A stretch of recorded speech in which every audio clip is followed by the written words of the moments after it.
Hi, thank you so much for being here for another one of our Let's Talk Peri.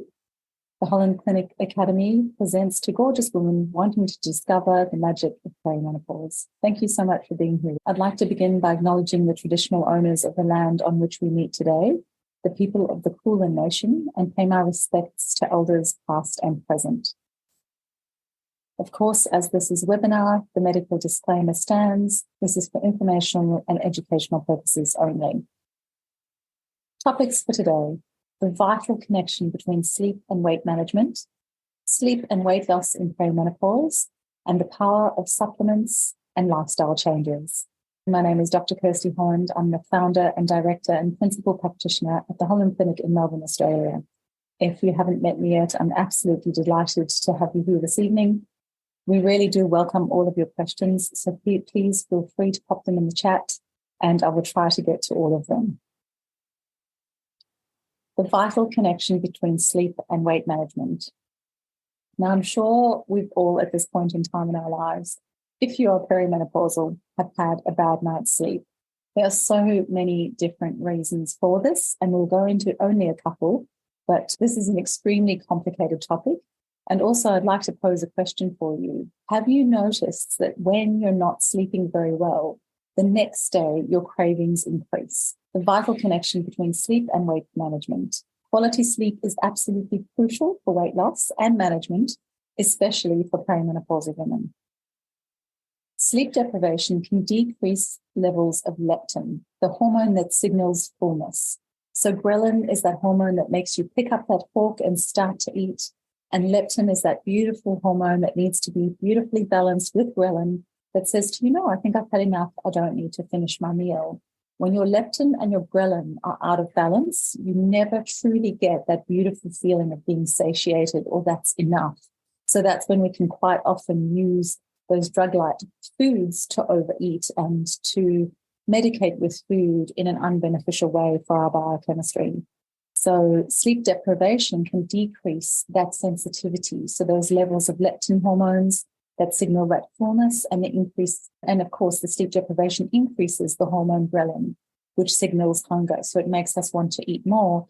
And generally when we haven't slept very well, our bodies go for quick fixes. So food-like substances that are drug-like too. So things that give us a hit, sugar, white flour, dairy quite often can do that for us too, leading to overeating and unfortunately weight gain, which we do not need at this time. Poor sleep can also contribute to increased levels of stress and cortisol levels, further exacerbating that weight gain and unhealthy eating habits. So what happens is at night, we need melatonin, our sleep hormone, to be really high. And melatonin and cortisol have a relationship where one is high, the other is low. So once the sun sets, melatonin comes up beautifully. We start yawning. About 3 hours after sunset is when we should naturally have nice levels of melatonin kicking in, letting us know that it's time to get to bed. And when melatonin increases, that stress hormone cortisol decreases. But what tends to happen is if we wake during the night or we have a blood glucose dysregulation issue, we can have cortisol levels rising. Or, for example, if we turn on fluorescent lights or we start to look at our screens and we disrupt our beautiful retinas and we're not getting that darkness into the eye, we can actually raise cortisol unnaturally. So if cortisol is high, of course, melatonin is low.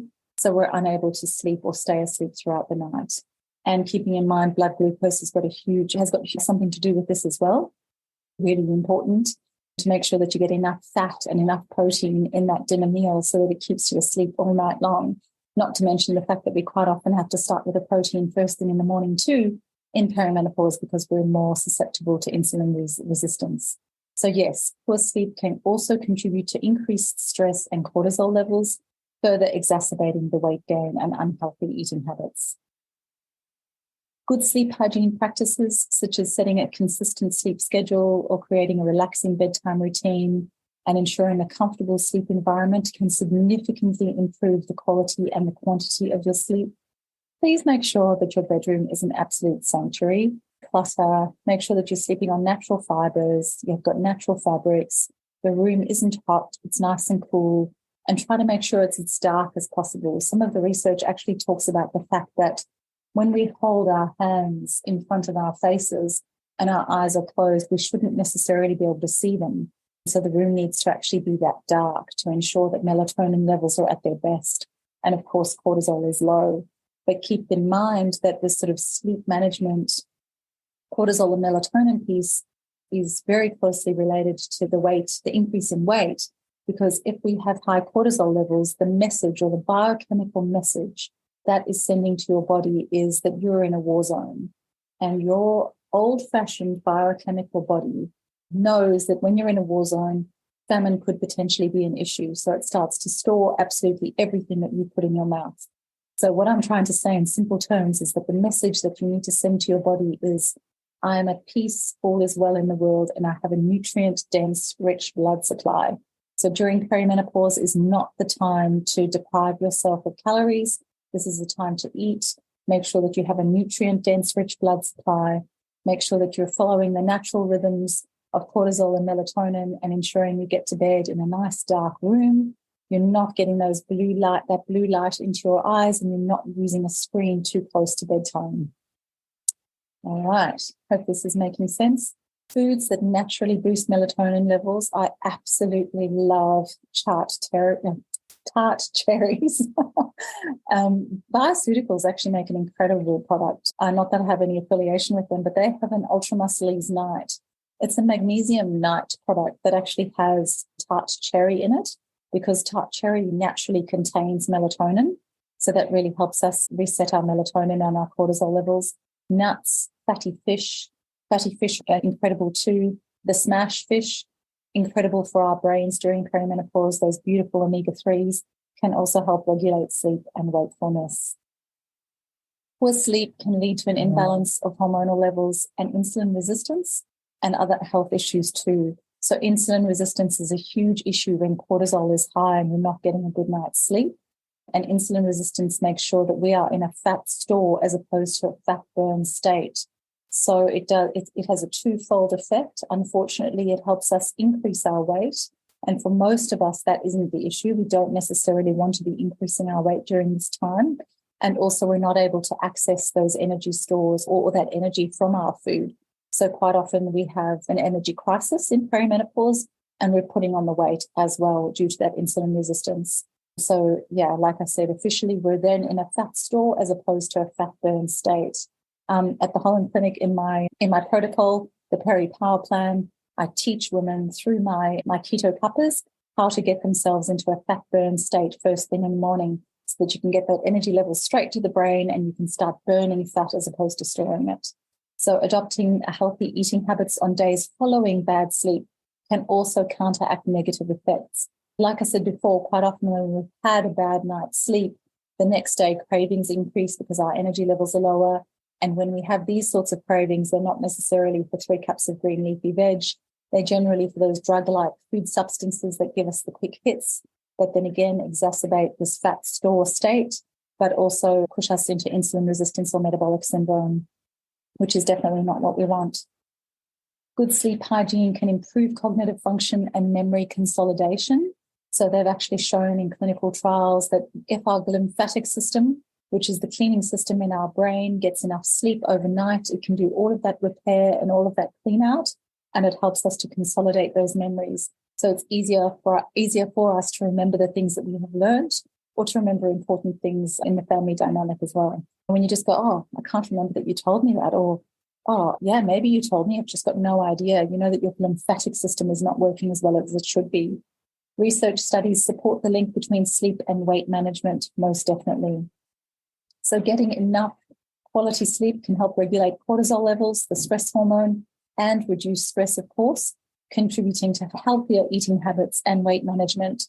So quite often you may or may not have experienced this, but when you are getting beautiful sleep, you wake up in the morning, you don't necessarily have cravings, your cortisol is nice and low, so you don't have that stress response first thing. You are cool, calm, and collected. You've got lead in your boots, and you can make really great decisions about what you choose to eat that day. Ideally, a nutrient-dense, rich blood supply, 3 cups of green leafy veg, 1 cup of colour, 200 grams of high-quality protein per meal. So sleep and weight loss in perimenopause, the power of supplementation and lifestyle changes. I teach the lifestyle changes in my clinic and through my online programs, of course. There's a 3-part recovery process in my program. It is repair, rebalance, and reclaim. And there are 5 elements to my 3-part recovery, which is the smart fasting. I teach you to fast like a woman. The keto cuppers, which support a supported fast. I don't recommend that women do a sort of white knuckle fast the way that men do. And then, of course, my food protocols. And I have 3 specific food protocols that I draw on for perimenopausal women, depending on your individualized circumstances, my evidence-based supplementation, and the health chronicles.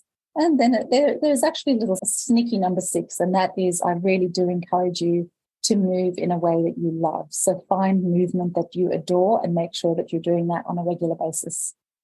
So sleep and weight loss in perimenopause, the power of supplements and lifestyle changes. Perimenopause can cause sleep problems and weight gain due to hormonal changes. So things like progesterone deficiency and an estrogen excess. And lifestyle changes such as exercise, morning light exposure, and sleeping in a dark room can improve sleep and support weight loss. So talking about that morning light exposure, that's just the exact opposite to what we need to be doing when the sun goes down. So when that sun goes down, our eyes need to see blue daylight turn to red, which is sunset, and then to black. In the morning, ideally, if you really want to reset your cortisol levels, I myself have done this and it works a treat. I went through a phase where I was really exhausted, but I really wanted to make sure that my cortisol and my melatonin were working in my favor. So I got up every single morning before the sun rose, got onto the beach, make sure that I saw black to red, which is sunrise, and then to blue. This is an absolutely brilliant, free way to reset your cortisol and your melatonin. So cortisol rises in the morning so that you jump out of bed in the morning with the energy that you need in order to start your day. And then melatonin increases at night to keep you asleep. So those lifestyle changes can be incredibly beneficial and they're free. And of course, for women with small children, I really highly encourage that you try to set your children's melatonin levels too. I know it's difficult to get to the beach or leave them at home when you're trying to do brekkie early, but open the blinds and get that first light into the room. Supplementation, evidence-based supplementation in my clinic. So TGA, Therapeutic Goods Association only. These supplements have randomized placebo-controlled trials behind them. So they have to tell you what is in them. There are no excipients. These are not sold to you as a food. They're sold to you as a therapeutic good. So supplements like magnesium and taurine, vitamin B6, glycine, and myo-inositol can aid in weight loss and improve sleep quality.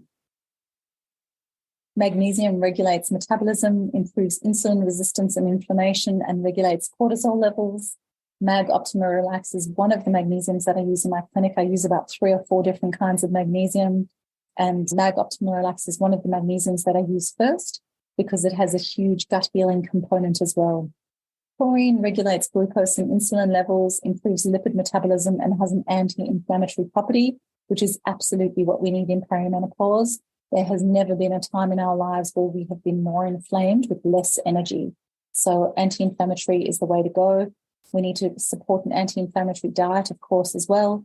All of my food protocols in the clinic are based on the Mediterranean and the longevity diets, looking at all of the research from neuroscientists like Lisa Mosconi, Dr. Dale Bredesen, Alessio Fasano, and Jason Fung, for example. He's also huge in the fasting component, but these guys are doing absolutely incredible research on the longevity and Mediterranean diets. And my food protocol for perimenopausal women is based on this hybrid.